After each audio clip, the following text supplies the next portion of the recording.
ये साहब जो हैं रिस्पेक्टेड पीएम नरेंद्र मोदी जी, इनका एक्सपीरियंस बहुत बेहतरीन है, खास करके विदेश के मैटर में। विदेशी युद्ध को रुकवा देते हैं, ऐसा इनका मानना है।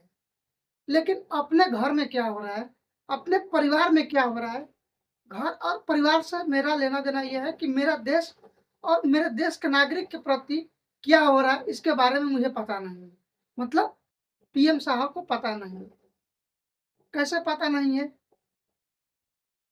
मणिपुर में क्या हुआ पूरे देश को पता है, लेकिन ये साहब को पता नहीं है। सोनम वांगचुक, जिन्होंने देश के लिए कुछ न कुछ तो बेहतर जरूर किया है, खास करके सेना के मैटर में अगर देखा जाए तो लद्दाख में ये 21 दिन तक लगातार भूख हड़ताल पर अनशन पर बैठे रहे, वो भी ठंडी के मौसम में। लद्दाख का माहौल कैसा रहता है, कितना ठंड पड़ता है, जो गए होंगे उनको बेहतरीन तरीके से पता होगा।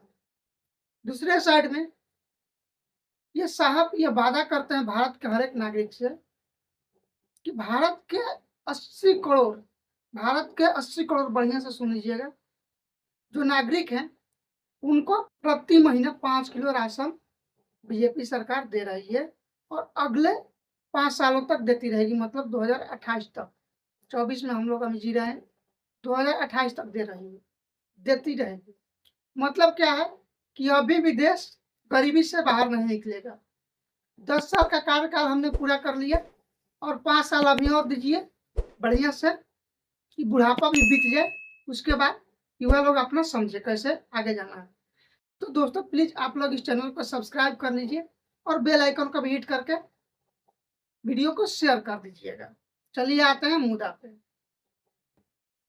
ग्लोबल हेल्थ हंगर इंडेक्स में, ग्लोबल हंगर इंडेक्स में भारत का 111वां नंबर आता है 127 नंबर से। मतलब भारत टॉप 100 में भी अपना स्थान नहीं बना पाता है भूखमरी के मैटर में। अगर मैं मानता हूं कि कुछ चीजें हो सकता है कि इंटरनेशनल लेवल पे हम भारतीयों के खिलाफ छपी हो, मैं मानता हूं इस बात को, हो सकता है ऐसा हुआ हो। लेकिन यहीं पे अगर देखा जाए तो हमारा स्थिति बांग्लादेश, श्रीलंका और नंगा भिखमंगा देश पाकिस्तान से भी बदतर है, खास करके भूखमरी के मैटर में, अनाज के मैटर में। हम तो दुनिया को एक्सपोर्ट करते हैं अनाज, लेकिन हमारा ही नागरिक भूखमरी के दलदल में फंसा हुआ है और हम ये वादा कर रहे हैं कि 5 किलो राशन देंगे हर एक महीना। और ये पता होना चाहिए कि 5 किलो राशन के दिन चलता है, लेकिन उससे मतलब नहीं है। हम भारत के नागरिक हैं तो हमारा भी दायित्व बनता है कि अपना खर्चा चलाएं। लेकिन कैसे चलाएं साहब, कैसे चलाएं? पापा ने तो अपने खुद का शर्ट और गंजी नहीं खरीदा, लेकिन हमें पढ़ाया। बिल्कुल, कह लिए तो बउआ पढ़ेगा और ठेला पे केला बेचेगा, ऐसा मैं नहीं कह रहा हूँ। ऐसा प्रधानमंत्री जी का कहना है, यशस्वी प्रधानमंत्री जी का ऐसा कहना है। क्योंकि उन्हें एक इंटरव्यू में सवाल पूछा गया तो बोलते हैं कि देखिए, कोई युवा पढ़ा लिखा ही हो, ठेला पे पकौड़े बेचता है और दिन का 200 रुपये कमाता है, तो आप बताइए क्या इसे रोजगार नहीं कहा जाएगा? बिल्कुल कहा जाएगा। सबसे पहले पत्रकार महोदय जिन्होंने ये इंटरव्यू लिया था, वो पत्रकारिता छोड़े और 4-5 ठेला लगाए और अलग अलग टाइप के, किसी पे मिर्ची का पकौड़ा बेचे, अलग अलग टाइप के पकौड़ा, और 2-3 पे कम से कम केला बेचे, क्योंकि इसे गरीबों का फल कहा जाता है केला को। तो कम से कम भारत में 80 करोड़, अभी इस साहब का जो वक्तव्य है उसके अनुसार भारत में 80 करोड़ लोग अभी गरीबी रेखा के नीचे जी रहे हैं। रियल बात है, मैं नहीं कह रहा हूँ, ये साहब खुद से कह रहे हैं कि 80 करोड़ लोगों को मैं राशन दे रहा हूँ, हकीकत है। लेकिन राशन पहुंच रहा है एक्चुअल में किन के पास, ये भी पता होना चाहिए साहब को।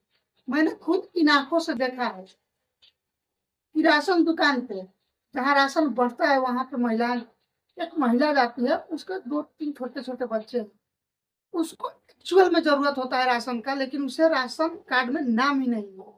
अब बताइए, और उसी राशन के दुकान पे कोई 2 व्हीलर लेकर जाता है, मतलब फटफटिया, बोले तो ठेठ भाषा में फटफटिया, या थोड़ा सा सभ्य भाषा में बोले तो बाई।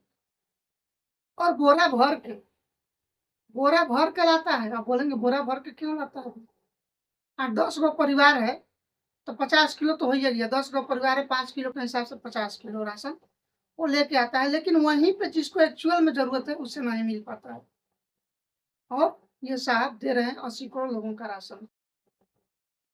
ठीक है, फिर भी हमारा कहाँ पे स्थिति है और कहाँ सर्वाइव कर रहे हैं, कहाँ पे हमारा देश खड़ा है। दूसरे साइड में अगर देखें तो भारत दुनिया का 5वां सबसे बड़ी इकोनॉमी वाला देश है। दुनिया के 5वां सबसे बड़ी इकोनॉमी रखता है भारत। और उसी भारत का रैंकिंग आता है ग्लोबल हंगर इंडेक्स में 111 में। टोटल मतलब 126-27 लोग भाण 126-27 लोग हैं, उसमें से 111वां नंबर आता है। तो सोचिए कितनी शर्मिंदगी की बात है। कोई बात नहीं, वोट आपका है, डिसीजन आपका रहेगा क्या करना है। मैं किसी पार्टी के सपोर्ट में नहीं कहूंगा कि आप इस पार्टी को वोट दीजिए।